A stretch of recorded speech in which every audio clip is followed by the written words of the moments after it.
Hello, welcome to Margaret's Storytime. Today, we're going to hear the story of A Christmas Carol by Charles Dickens.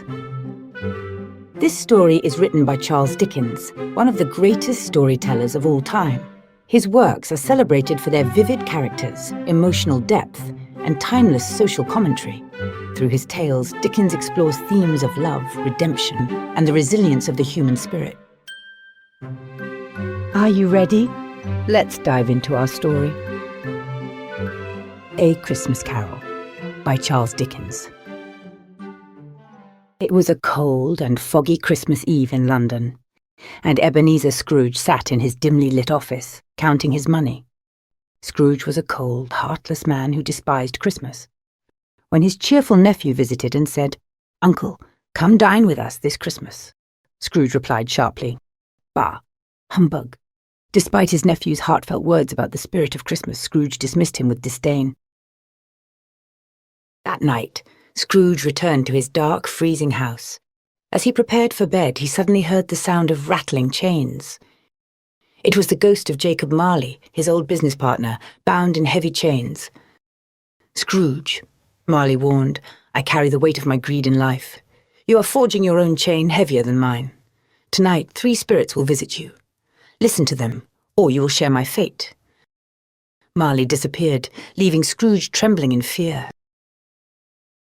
At midnight, the first ghost arrived. The ghost of Christmas past. "Come with me," said the spirit. "I will show you the shadows of your past." The ghost took Scrooge to his childhood. There he saw himself as a lonely boy, left at school during Christmas, with no one to celebrate with. Next, they visited a joyous scene, a Christmas party hosted by Fezziwig, his kind and generous old boss. Scrooge smiled at the memory, but was soon heartbroken, as he saw himself growing older, choosing wealth over love, and losing his fiancée. "Your love for gold has replaced me," she had said. The second ghost, the ghost of Christmas present, appeared surrounded by warmth and light. "Let me show you how others celebrate Christmas," said the spirit. They visited Bob Cratchit's humble home. Despite their poverty, Bob and his family were full of cheer. His youngest son, Tiny Tim, frail and leaning on a crutch, raised his voice and said, "God bless us, everyone."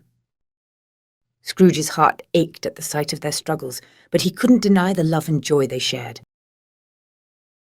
Finally, the ghost of Christmas yet to come appeared.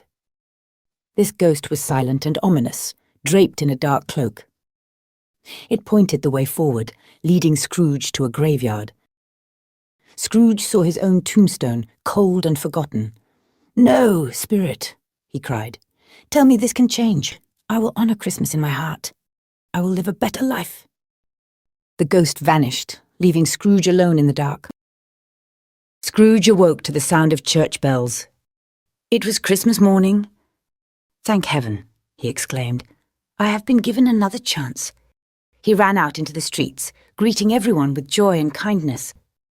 He bought a large turkey and sent it to Bob Cratchit's family, then joined his nephew for Christmas dinner.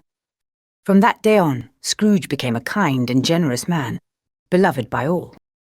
Charles Dickens ends the story by reminding us that it's never too late to change. Scrooge kept the spirit of Christmas alive in his heart every day of the year.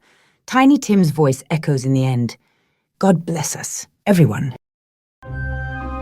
Now that our story is over, let's take a moment to think about today's tiny tales. What was your favorite part? And what did it make you think about? So remember, just like Scrooge showed us, it's never too late to embrace kindness and generosity. This holiday season, let's think about how we can make a difference in someone's life by showing love and care. Here's a little question to think about. What's one small act of kindness you can do today to brighten someone's holiday season? Tell someone close to you, and maybe you can talk about why. Thank you so much for joining me today. It was so much fun to share this story with you, and I can't wait to bring you more magical tales very soon. If you enjoyed today's story, don't forget to subscribe for more. There are many more stories waiting to be told here at Margaret's Storytime. See you next time.